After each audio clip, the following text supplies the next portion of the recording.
Good afternoon, Ava Knight. Afternoon, how are you doing? I'm good. Thank you so much for talking to Bayloric TV. No problem. It's been a while, Ava. It's been a while. Oh yeah, definitely. It's been quite a while since I've talked to you.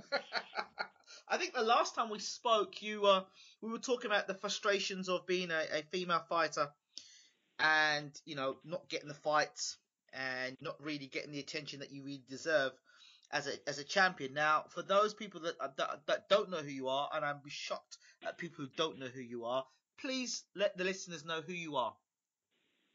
I'm Ava Knight. I'm a professional boxer. I think within the last 5 years, I've been top 5 pound for pound in the world. WBC champ. I was former IBF champ. Defended quite a few times, and I'm just trying to make a name for women's boxing. Okay, so the last time we spoke, I think it was before you decided to do some bodybuilding or modeling your body. Tell us about it. I did a bodybuilding competition, right? Just because I was sitting out the time between my fights for a few months, and I just wanted something to do that was in the gym and that kept me busy, and I enjoyed it. I had a good time trying it out and getting on stage and seeing what it felt like to be, in that fitness field. But at the end of the day, it sort of turned to it's very extreme when it comes to dieting. When you do bodybuilding, it's so opposite from boxing because of the athletics. Right. So at the end of the day, I had to quit because of the whole difference in the diet. It was just too much. Right. While you're talking about diet, I have to ask the question. You took a fight, I believe, was it in Mexico you took the fight? Mm-hmm. And you went down in weight to fight. Yeah, the last fight was 108 pounds. Yeah. I was like, I'm watching this fight, I'm thinking, what the hell is Ava doing? Why is she fighting this girl? Like, this girl's a decent fighter, but Ava's like fighting, and to me, it looked like you were weight drained. It was too much. It was way too much a cut.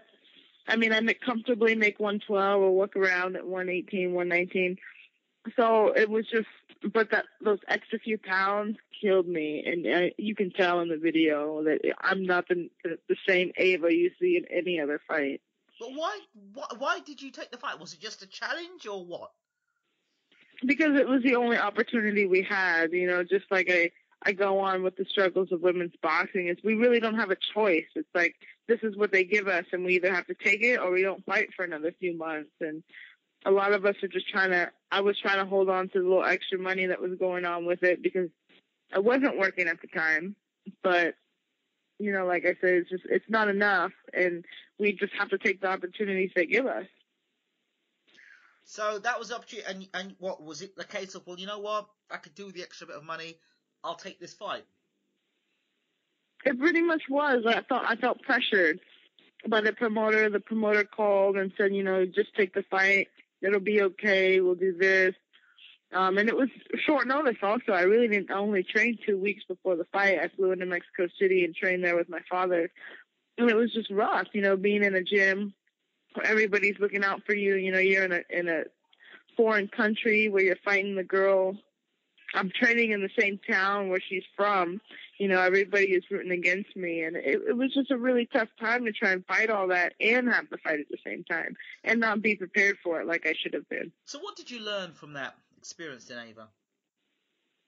That's the whole reason why I sort of went on my trying to free myself, because I decided that this wasn't worth it anymore. To fight for another country and be their main enemy is just not fun. No one gets a kick out of going to someone else's country and fighting their people all the time. Yeah. It's more than just you don't just fight a fighter, you're fighting everybody. There's times that we've been in the ring and we've had beer thrown at us, things thrown in the corner, people spit on me. Like, it's just too much to handle. Yeah.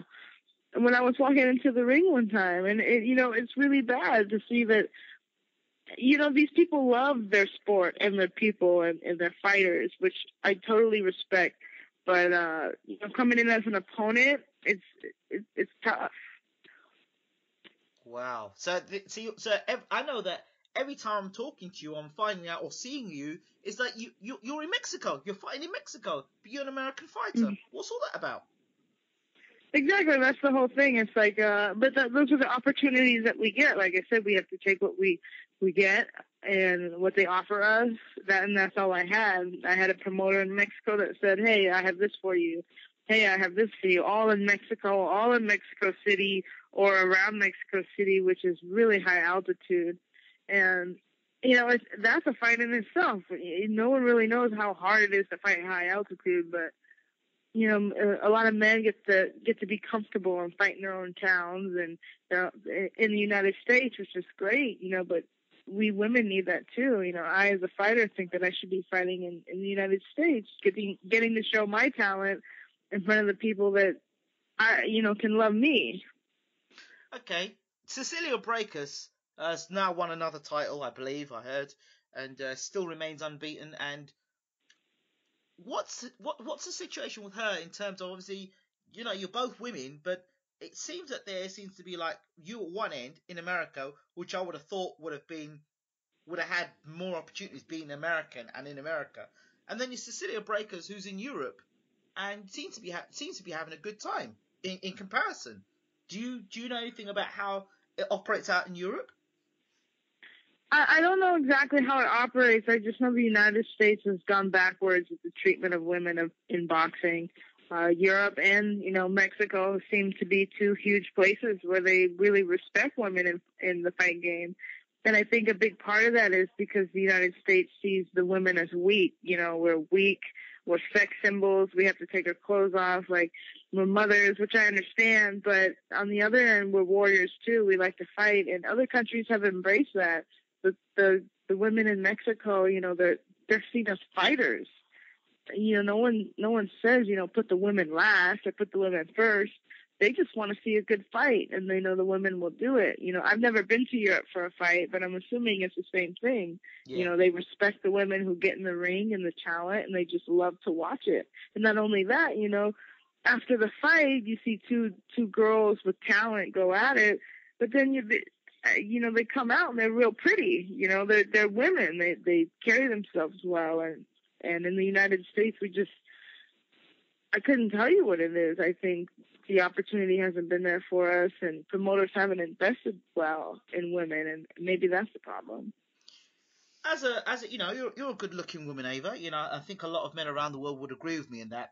Now, being a woman in this sport of boxing, have you ever had any inappropriate advances in terms of to advance your career? I can't say it's been that straightforward. I've heard about it a lot, but I've really had a real good protection system around me. My coach and my father have been real close to me, and at the time when I had my fiance, everybody was real close and intact, so I never really had to worry about that. But now things have changed. I'm single. I'm in Las Vegas. There's a lot of people.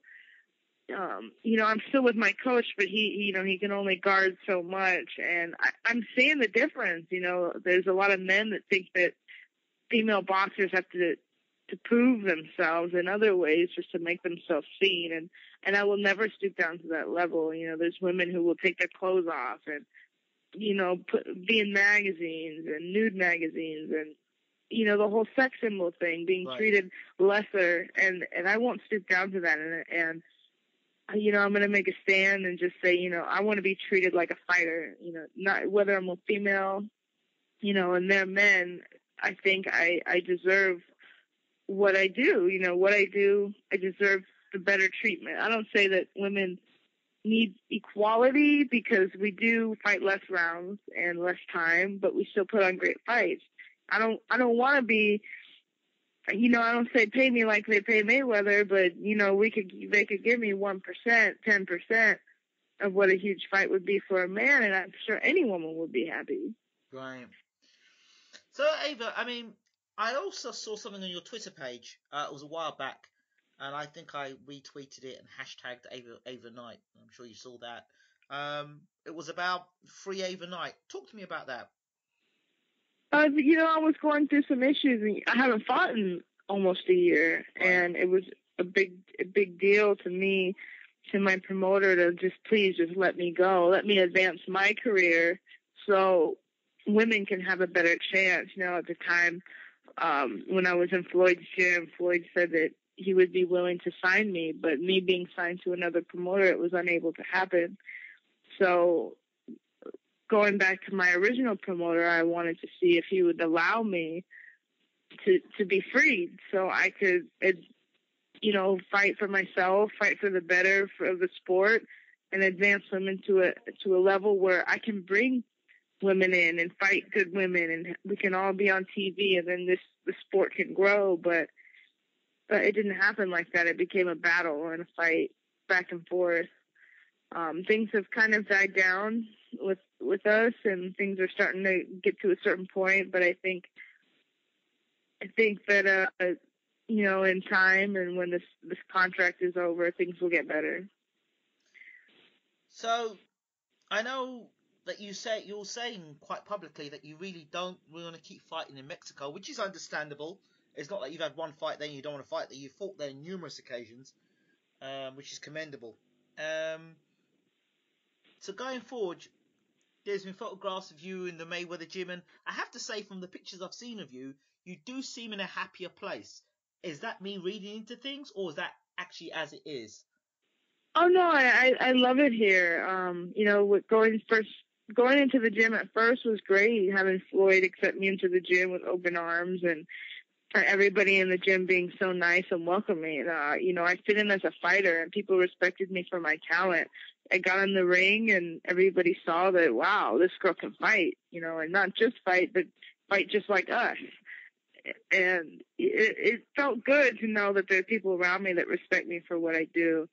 And since I've been in Vegas, it's just been a great experience to be able to go to fights and watch more fights and be around boxing and meet new people. It's great. It's unfortunate that me leaving my fiance was the starting point to this, but it ended up being a great thing.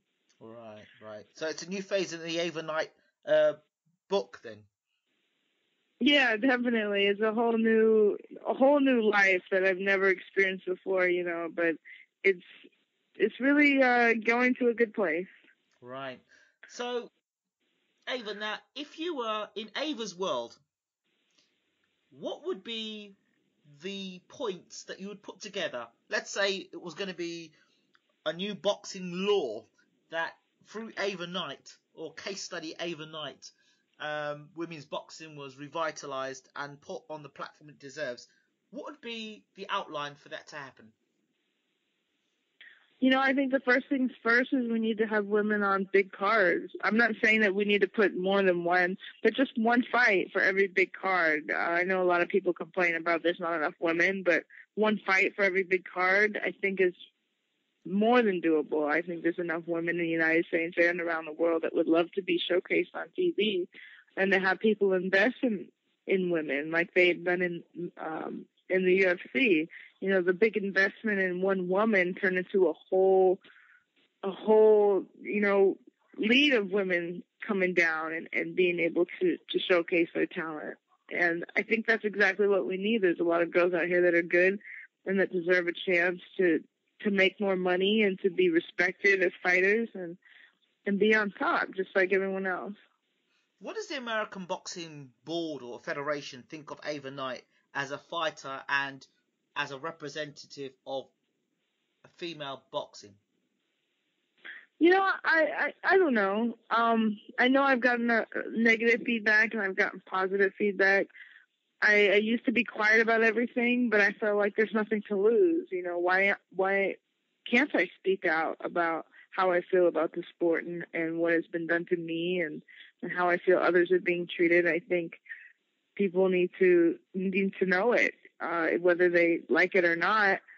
But as far as representing the sport, I'm just going to do the best I can to make sure that the things that I believe in are told, and people are going to like it and follow me and help me with this, and we can make it better, or they're just going to hate and debate, and we'll just be a rock in the road.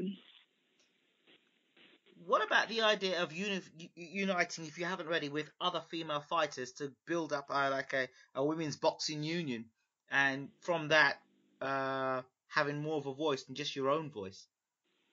I thought of that. I think that's what I plan on doing. I think there's no one else to better represent us than us ourselves. Yes. You know, we know what we go through, and we know how hard it is. And if we can create an organization to make it better for us and the women coming up, you know, the young girls that are fighting that want to be a professional and want to fight, you know, if we can all just make this better for everybody, I think it would be a huge step up. And maybe then, you know, the big promoters can ignore us. The other thing I think that might be helpful as well is if you get more press coverage from other reporters and really focus on the female boxing. I think that's what's necessary as well, don't you think? Yeah, I think, you know, we need to get just as much press as the men. If we're fighting, I think we need to get just as much coverage. You know, it's not fair that they jump all over the men when they fight, but women that are world champions also should be getting coverage, you know, locally and throughout the United States. If they can do one man and spread them all around the newspapers, why can't they put a woman on and make this, you know, something that women can look forward to, you know, for their careers? Okay, so tell me what happened. I think we touched on this the last time we spoke. You had Anne Wolf, you had Mia St. John, Riker, what's the lady? The pastor's daughter, whatever her name is, the preacher's daughter. Christine Martin. Yeah, so there was 4 or 5 of them around at the time, and of course Layla Ali. They were all around at a time. Would you call that the golden era of women's boxing? Yeah, I don't know. I've been doing some research, and I actually find that they actually had women on TV in the 20s also, and it just kind of died down and came back with Christine Martin and Layla Ali and the other ones. And I really don't know what happened after they quit. They all decided to retire around the same time, and women's boxing just died. Maybe no one handed the torch off, and these were the only girls that were on top, but now we have more girls on top, and we're just kind of left in the dust. So how do you think those women then and now sort of worked? Is there any sort of connection between the past and the present? I mean, like, you see with the men's boxing, you have the greats, Leonard, Hagler, Hearns, you know, Tyson, Holt. They just think there's a connection between the past and the present. I don't feel that with women's boxing, the past reaching a hand out to the present. Why do you think that is? I don't know, but I totally agree. You know, you see the men that are legends. They're at the fights. They're supporting young fighters. They're in the gym and they're doing things, and they're making a name for younger fighters. But when it comes to the women, you're absolutely right. Like, there's no woman that I know of that's in the past that is doing that. I know Ann Wolf has her fighter, but he's a man, and I know she brings women into the gym, you know, to help young women get off the streets. And I think a lot of these women they do their charity work, but as far as growing the sport and making it better, I don't really see any of them pushing for that. And I think a lot of them have maybe given up hope because the way their careers ended or the way things happened with them, it's just demotivating to them. But it just kind of left the rest of us behind, and girls like me and Kalisha, and, you know, even a little higher up, like the Elena Reeds and Alicia Ashley, she's still fighting. Like, these women they may have been showcased at the beginning of their careers, but towards the end they weren't, you know, and now we're just all on the same level, just trying to be seen and trying to make sure that people see us and notice us for ourselves and women's boxing. Okay. Ava, if you want something you never had before, you've got to do something you never done before. You ever heard that saying? Yeah. Right.